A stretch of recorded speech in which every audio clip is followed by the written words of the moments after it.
ಇನ್ನೇನ್ ಬೇಕು? ಹಣ್ಣು ಬಿಸಾಕಿದ್ವಿ, ಬೇಕಾದ್ರೆ ನಾವು ಹೂ ಬಿಸಾಕ್ಬಿಡ್ತೀನಿ ಅನ್ಸುತ್ತೆ. ಚೆನ್ನಾಗಿತ್ತು ಮರಿ. Thank you sir. ತುಂಬಾ ಚೆನ್ನಾಗಿತ್ತು. ಆಮೇಲೆ ನೀನ್ ಅದನ್ನ ಖುಷಿ ಪಡಿಸ್ತೀಯ, ಬೇರೆಯವ್ರನ್ನ ಖುಷಿ ಪಡಿಸೋದಕ್ಕೆ ನಿನ್ನೊಂದು ಉತ್ಸಾಹ ಇದೆ, ಅದು ಮುಖ್ಯ. ಆಮೇಲೆ ಸ್ವರ ಶುದ್ಧಿ ಇತ್ಯಾದಿ ಇತ್ಯಾದಿ ಸರ್ ಹೇಳ್ತಾರೆ.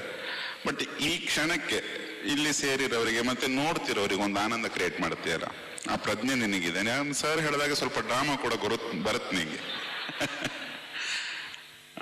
ಆ ತುಂಟತನ, ಕಳ್ಳತನಗಳೆಲ್ಲ ಬೇಕು ಸಿಂಗರ್ಗೆ. ಯಾಕಂದ್ರೆ ಹಾಡುಗಾರ ಆ ಮೂಮೆಂಟ್ ಒಂದು ಮೈಕ್ ಅಥವಾ 4 ಕಿವಿಗಳು ರೆಡಿ ಇದ್ದಾಗ ಒಂದು ಎನರ್ಜಿನ ಅವರಿಗೂ ಟ್ರಾನ್ಸ್ಫರ್ ಮಾಡ್ತಾನಲ್ಲ, ಅದು ತುಂಬಾ ಮುಖ್ಯದ್ದು. ಆಮೇಲೆ ಆ ಹಾಡಲ್ಲೇ ಒಂದು ಸಾಲಿದೆ, ಇದನ್ನು ಹಾಡಲು ಕವಿ ಬೇಕೆ ಅಂತ. ನಾವೆಲ್ಲ ಕವಿಗಳು ವೇಸ್ಟ್. ಇದು ಹಾಡುಗಾರದ ಸಂಜೆಯಾಗಿ ಮಾಡಿದೀಯಾ. Thank you. ಎಷ್ಟು ಸರ್ ಪರ್ಫೆಕ್ಷನ್ ಅಂದ್ರೆ, ಉಚ್ಚಾರಣೆಯಲ್ಲಿ ಪರ್ಫೆಕ್ಷನ್, ಒಂದು ನೋಟ್ ಕೂಡ ಬಿಡಲಿಲ್ಲ.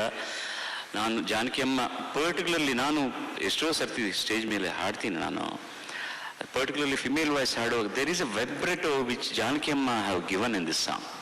ಅದು ಒಂದು, she has not missed anything and she is enjoying it. My goodness, ಆ ಹಾಡನ್ನು ಈ ವಯಸ್ಸಿನಲ್ಲೇ ಜೀರ್ಣ ಮಾಡ್ಕೊಳ್ಳೋದಕ್ಕೆ how much she is giving effort to that song. ತೀವ್ರ ಸ್ಥಾಯಿಯಲ್ಲಿ ಹಾಡುವಾಗ ಕೂಡ she is modulating it and so beautifully controlling her pitch, controlling the mic sense. So perfect ಹುಚ್ಚಿ.